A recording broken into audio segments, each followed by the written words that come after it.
Good morning, teacher. Good morning, classmates. It's nice to see you again.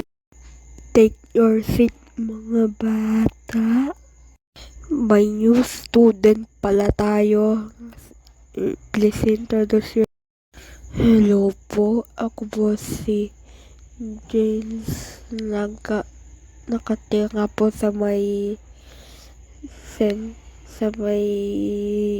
house 33 sa may okay James.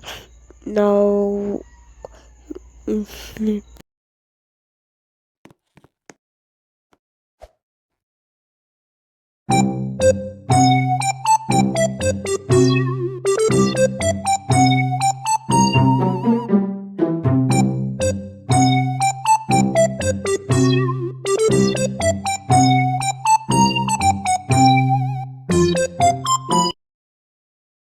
Ma'am, pwede po manood ng TV po. Ayun, umaandang na. Load na nga ako. Ma'am, pwede po mag-CR po. Sige. Alam ko na gagawin ko dun sa may CR. Di ako makapaghintay. Tanga na nga.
Hoy, anong ginagawa mo dyan, ha?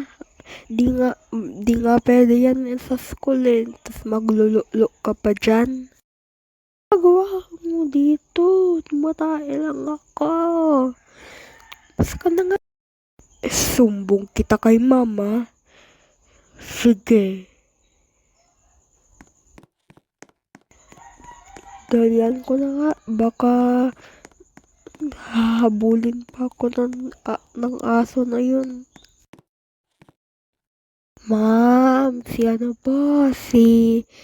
James pa, naglulo sa may siyang, nagsasalsal po siya.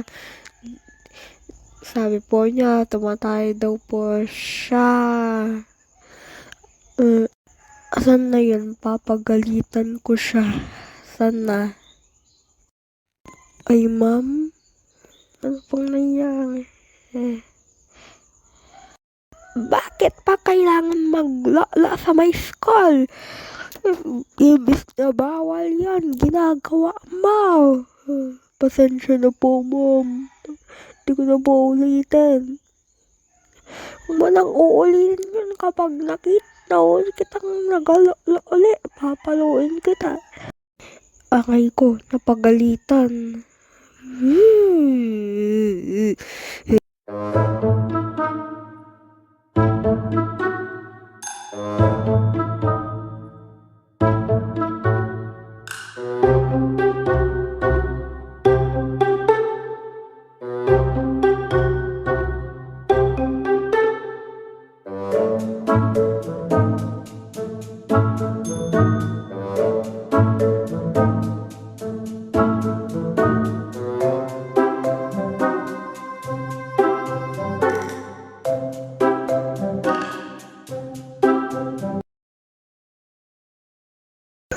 Hoy, anong ginagawa mo, ha?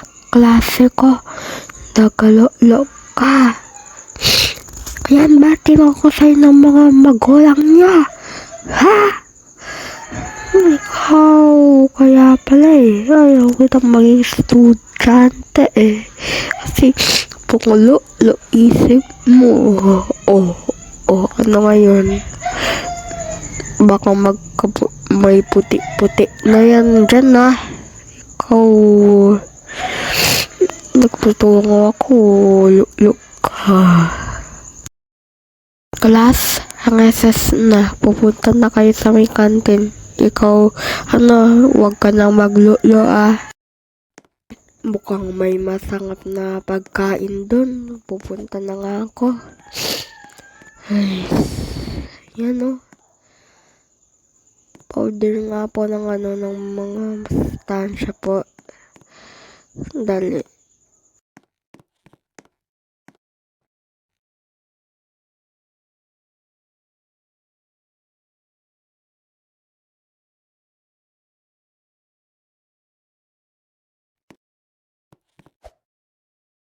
Sa wakas, nakuha ko na yung pagkain ko.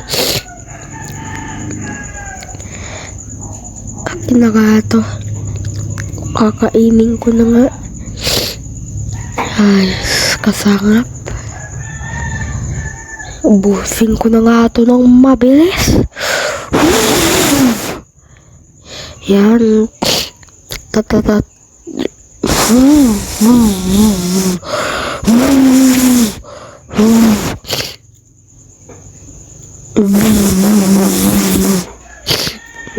Ito na yung mga pinagkainan ko. Ito, sir, ma'am. Ito na po yung pinagkainan ko pa. Babalik na nga ako sa may klase ko. Tatambay lang ako. May nagre-recess pa nga eh.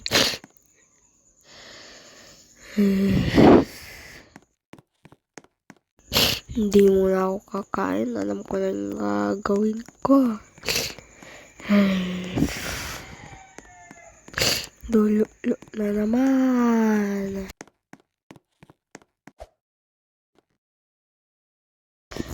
Wala na yung sumbongero na yun. Ay, kapag na nga relax.